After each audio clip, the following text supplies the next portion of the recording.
Olá, meus amores, tudo bem com vocês? Espero que sim.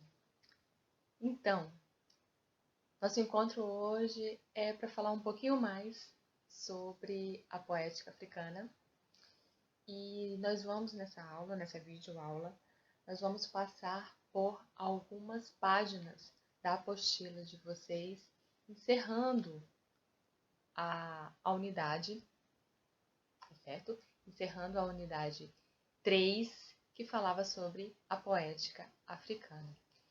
Então, para que vocês possam acompanhar, que a gente possa discutir, para que a gente possa ler junto aqui, peguem a apostila de vocês para acompanharem e para conferirem também as questões. Eu vou, ao longo dos comentários, passar para vocês as respostas, os gabaritos das questões. Então, aproveitem para conferir as respostas e, tendo dúvidas, marquem a questão para que a gente tire essa dúvida na próxima live, na próxima aula remota, tá certo? No nosso próximo encontro. É só deixar marcado do lado da questão que na próxima aula eu lembro a vocês e no início a gente discute para tirar qualquer dúvida que ainda possa aparecer, tá certo? Lembrem-se disso. Pois bem, peguem a apostila, página 66. Até a 66 a gente passou pelas características da poética africana, por alguns escritores africanos, conhecemos alguns. Nossa última aula foi uma delícia, ouvir vocês falando, ouvir vocês lendo os textos, foi uma delícia, mas principalmente perceber como esses textos mexeram com vocês. Foi muito agradável, foi muito gostoso de presenciar. A aula realmente foi uma delícia. Eu espero que tenha sido tão gostosa para vocês quanto foi para mim, certo? E aí que a gente continua. A gente vai ver um poema da Alda do Espírito Santo, ou Alda Graça. E aí a gente vai tocar num ponto interessante, que é a mulher, o papel da mulher e o papel da mulher africana, né? Vamos ver um pouquinho sobre a Alda? Veja aí, tem um quadrinho, do lado da questão 23, tem um quadrinho que fala um pouco sobre ela. Alda do Espírito Santo, ou Alda Graça, como ficou conhecida, é uma das mais importantes poetisas africanas de língua portuguesa. Chegou a frequentar a universidade em Portugal, mas teve de abandonar seu curso por dificuldades econômicas e atividades políticas. Depois, ocupou alguns cargos de relevo nos governos de São Tomé e Príncipe, foi ministra da Educação e Cultura e ministra da Informação e Cultura e deputada. Então, uma mulher totalmente voltada para as questões sociais, questões políticas, culturais e de educação, né? Então, vamos passando pelas questões e aí eu vou fazendo alguns comentários ao longo das questões, certo? Questão 23. Na África, a mulher, portadora de uma voz aparentemente silenciosa e marcada pelo cotidiano, marcada pela vida, marcada pelas coisas que a cercam, consegue se inscrever no espaço social e ao mesmo tempo transformá-lo. Incrível isso, incrível, sabe? Uma mulher aparentemente marcada pelo silêncio, ou seja, o normal é que ela fique silenciada, calada, mas que aos poucos ela consegue inserir, se inscrever, se marcar, se mostrar neste espaço social e não só se apresentar a este espaço social, como também transformar este espaço social. Incrível isso, não é? E vamos seguindo. É o que podemos perceber no poema Lá no Água Grande, da poetisa santomense Alda do Espírito Santo, ou Alda Graça, que a gente leu ali. Vejam bem, vamos ao poema. Lá no Água Grande. Lá no Água Grande, a caminho da roça, negritas batem que batem com a roupa na pedra. Batem e cantam modinhas da terra. Cantam e riem em riso de mofa. histórias contadas, arrastadas pelo vento. Riem alto de riso, com a roupa na pedra, e põem de branco a roupa lavada. As crianças brincam e a água cantam, brincam na água felizes. Valem no capim um negrito pequenino, e os gemidos cantados das negritas lá no rio ficam mudos lá na hora do regresso, jazem quedos do regresso para a roça. A questão 24, ela pede para que vocês façam uma leitura pessoal. Acho interessante que você faça isso aí. Dê uma pausa no vídeo e faça uma leitura do texto. De preferência em voz alta. Faça essa leitura em voz alta. Pause aqui o texto, o vídeo, dê uma pausa no vídeo e faça uma leitura do texto novamente, certo? Voltando, nós vamos para a questão 25. Entre os estudiosos e os apreciadores da poesia de Alda Graça, ela é considerada uma voz de embondeiro no silêncio da gravana. Explica o significado dessa representação considerando a imagem na abertura do capítulo, a biografia dessa autora, as ideias discutidas em sala de aula sobre a poética africana e o poema lá no Alto Grande. Pois bem, esta questão vocês vão apresentar a resposta para mim em uma próxima aula. Eu quero a interpretação de vocês. Voltem à apostila, olhem a representação da imagem na abertura do capítulo, leiam sobre a biografia da autora novamente, aquele quadrinho ali que eu li, e pensem, é uma voz de embondeiro, onde no silêncio da gravana. Associem a linguagem, pensem na linguagem, analise quem foi a Alda, analisem a imagem no início do capítulo e digam o que ele quis dizer com essa expressão.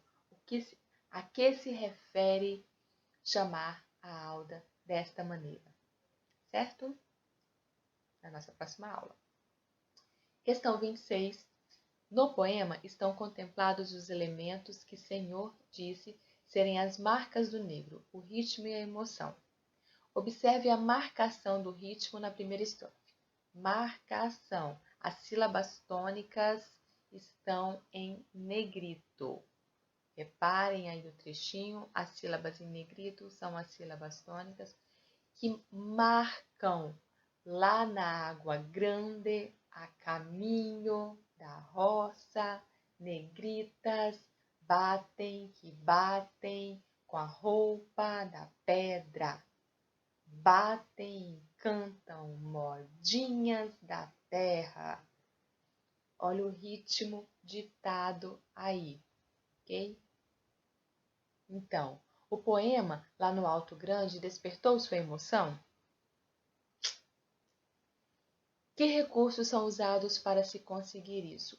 E principalmente, que tipo de emoção foi despertada em você? Pense sobre isso. A partir do momento em que você analisar o seu texto, analisar o texto da Alda, analisar um texto poético, analise-se também. Observe você.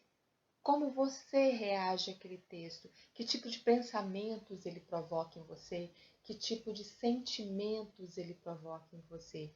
Trabalhar literatura é conhecer o outro, mas conhecer a nós mesmos também. Às vezes, enxergamos em nós coisas que nem sabíamos que existia. E a literatura faz isso, faz a gente enxergar o outro e enxergar a gente também. Maravilhoso, não? Pois bem, seguindo. Questão 27. Localize no poema as muitas referências ao ato de cantar, ao canto e registre nas linhas a seguir. Todas as palavrinhas que ele diz a respeito do cantar. Podemos voltar lá para dar uma olhadinha? Vejam só. Terceiro verso, batem e cantam modinhas na terra. Cantam e riem. Ok? As crianças brincam e a água canta.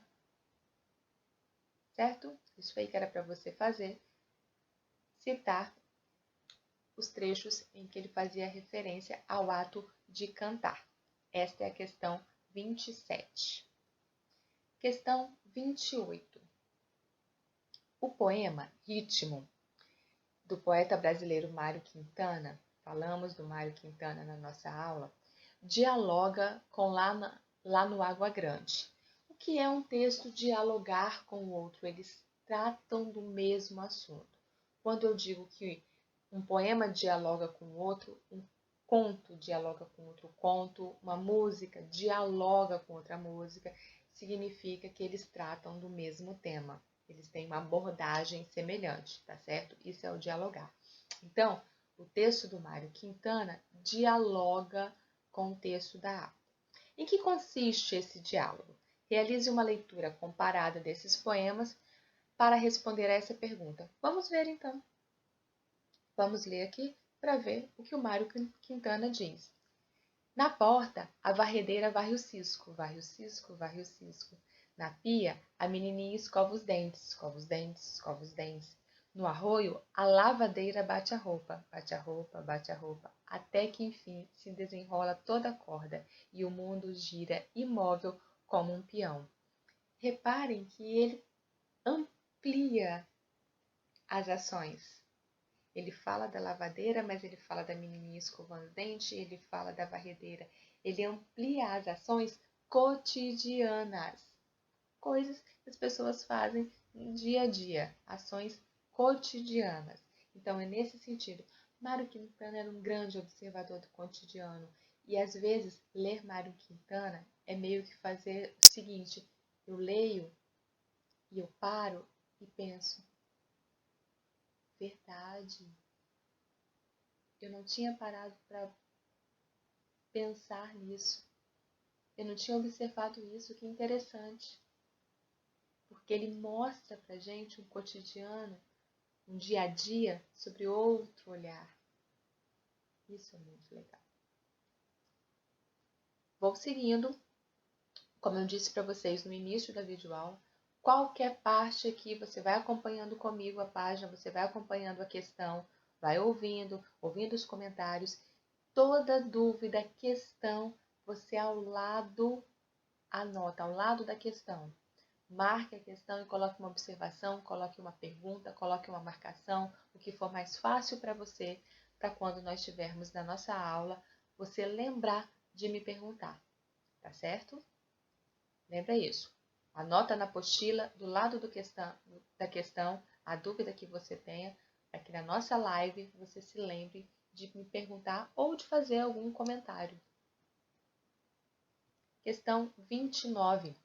Assinale as alternativas que indicam recursos sonoros presentes no poema Lá no Alto Grande. Gabaritinho para vocês aí, letra F, todas as alternativas estão corretas. O poema tem onomatopeia, tem reiteração, repetição de sons, aliteração, assonância, repetições de sons vocálicos e sons consonantais, versos livres e ritmo solto e irregular. Então, questão 29, letra F. Questão 30. A questão 30 é do Agnum Regala. Vamos ver no quadrinho ali antes quem é este escritor. Nasceu em Campeane, Tombali, na Guiné-Bissau, em 9 de julho de 1952.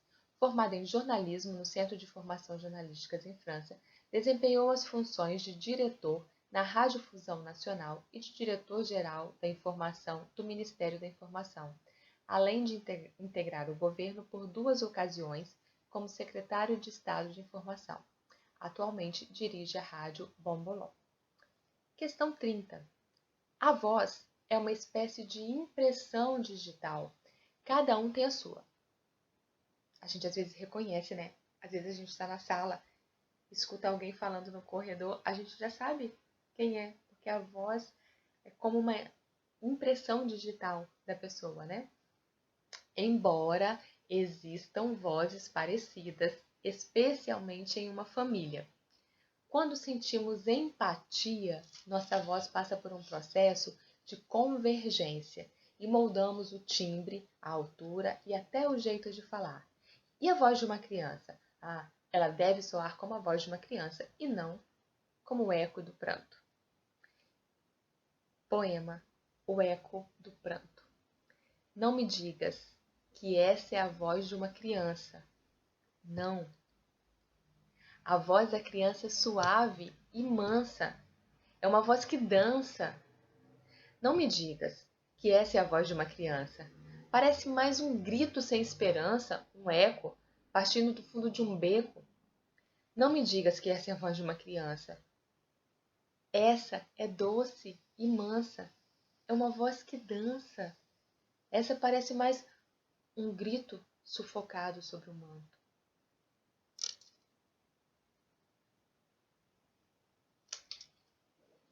No poema, O Eco do Pranto, o eu poético, aquele que fala no poema, estabelece uma relação interativa com o leitor.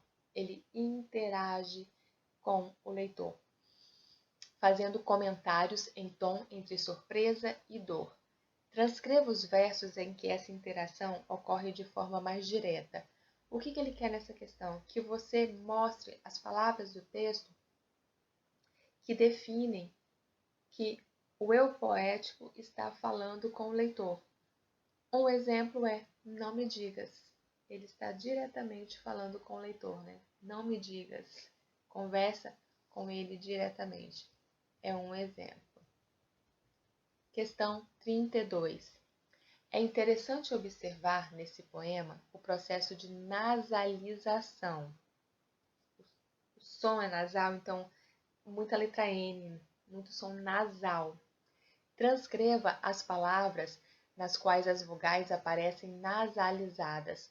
Como eu sei que uma vogal é nasalizada? Quando depois da vogal existe um M ou um N ou um tio. São os três elementos que nasalizam uma vogal. M, N, depois da vogal e um tio. Então, as palavras, veja gabarito aí para vocês. Pranto, não, ne. O M tá antes, uma sílabazinha curta, né? Uma, criança, mansa, dança, mais. Sem, esperança, partindo, fundo. Nesse poema, a nasalização tem efeitos estilísticos. O que ela provoca? Ela provoca a fluidez dos versos. Fluidez, os versos vão correndo. A continuidade dos versos, a sensação de sufocação, de abafamento ocasionada pelas sílabas com vogais fechadas, a surpresa pelo jogo de eco que sonoriza todo o poema. Então, letra E, todas as alternativas estão corretas. Questão 33. O poema O Eco do Pranto apresenta uma oposição, um jogo de contraste que sustenta o texto. Identifique-a compartilhando sua descoberta com os colegas. O contraste está entre o que ele pensa que deve ser, né, a voz da criança e o que ele está ouvindo realmente. A voz da criança é suave, mas ali ele ouve uma voz maçante, sofrida, pesada. Né? Então, essa contradição. Questão 34. Muitos diálogos se estabelecem entre a literatura brasileira e africana. Muitos diálogos, muitos temas em comum, muitas conversas, muitas vozes parecidas. Muitas vozes daqui e de lá, entre elas a do poeta brasileiro Jorge de Lima, com sua poesia multifacetada, em tom coloquial. Ao aderir ao modernismo, movimento literário, vocês vão estudar no ensino médio, sua poesia revela temas telúricos de origem popular e africana. O ponto alto dessa fase negra ou nordestina é o poema Essa Negra Flor, de 1928. Neste momento, vocês vão dar uma pausa na nossa videoaula, vocês vão dar uma pausa e fazer a leitura do poema. Vocês farão a leitura do poema agora. Então, pausem o vídeo aí e leiam o poema.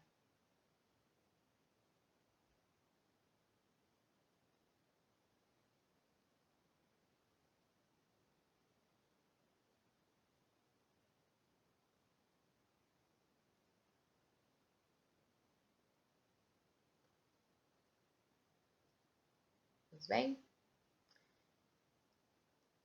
Na cultura e na literatura cabo-verdianas, de Cabo Verde, estão presentes o conflito entre ir e vir, o evasionismo e o anti-evasionismo, o rigor formal, o cuidado estético e o compromisso social. Leia o poema De Boca a Barlavento, uma epopeia, do poeta africano Corsino Fortes. De Boca a Barlavento. Vamos a algumas palavras aqui. O que significa epopeia? Epopeia é um poema extenso que narra as ações de um herói histórico ou lendário. Então, epopeia é um poema que fala de feitos heróicos, certo? O que é barlavento? É o lado do barco que recebe o vento e o sotavento, o que solta o vento. Ambos os termos são de origem náutica, né? São usados por quem veleja, né? Esta, a minha mão de milho e marulho, este, o sol a gema, e não o esborear do osso da bigorna. E embora o deserto abocanhe a minha carne de homem e caranguejos devorem essa mão de semear, há sempre, pela artéria do meu sangue, que goteja. De comarca em comarca, a árvore e o arbusto, que arrastam as vogais e os ditongos para dentro das violas. Poeta, todo poema geometria de sangue e fonema. Escuto, escuta, um pilão fala, árvores de fruto, ao meio do dia. E tambores erguem na colina, um coração de terra batida e longe do marulho, a viola fria. Reconheço o bemol da mamão doméstica que solfeja. Mar e moção, mar e matrimônio, pão, pedra, palmo de terra, pão e patrimônio.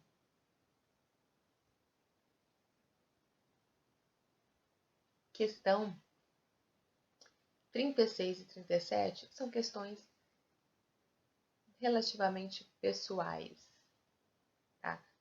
Pedem para você fazer a leitura e pedem para fazer em grupo. Infelizmente, a gente não tem como fazer isso neste momento. Mas vamos ver do que trata as questões A e B da 37 A e B.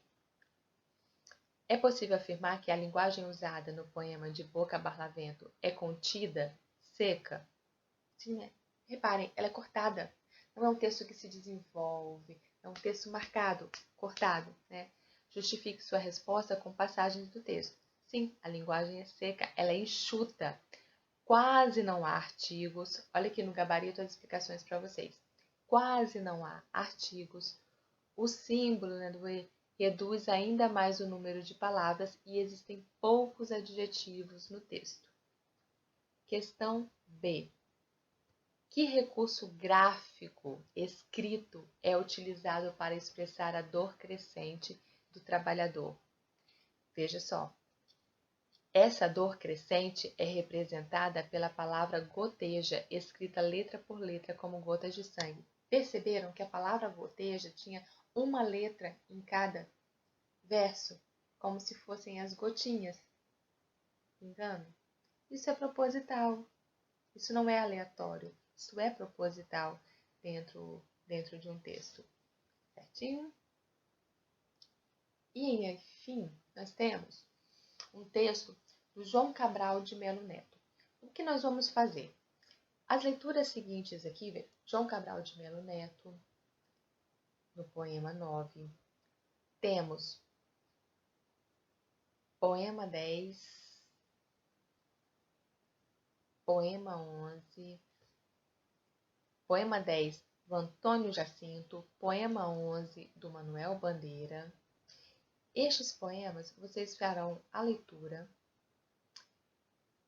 São textos complementares, não são autores africanos todos, são complementares para a nossa aula. Eu quero que vocês reflitam, que vocês comecem a pensar o que escreve o poeta africano, o que escreve o poeta brasileiro e o que eu sinto quando eu leio cada um deles. Façam anotações, coloquem no caderno, coloquem na apostila as sensações provocadas em vocês, para que a gente possa discuti-las em nossa próxima aula, certo? Anotem tudo e levem todo tipo de dúvida, de questionamento, de sensação para a gente conversar, tá certo? Nos encontramos na semana que vem, no dia 26 de junho. Até lá, mas qualquer coisa já sabem, mandem mensagem, procurem, não guardem dúvidas para vocês. Um beijo e até a próxima!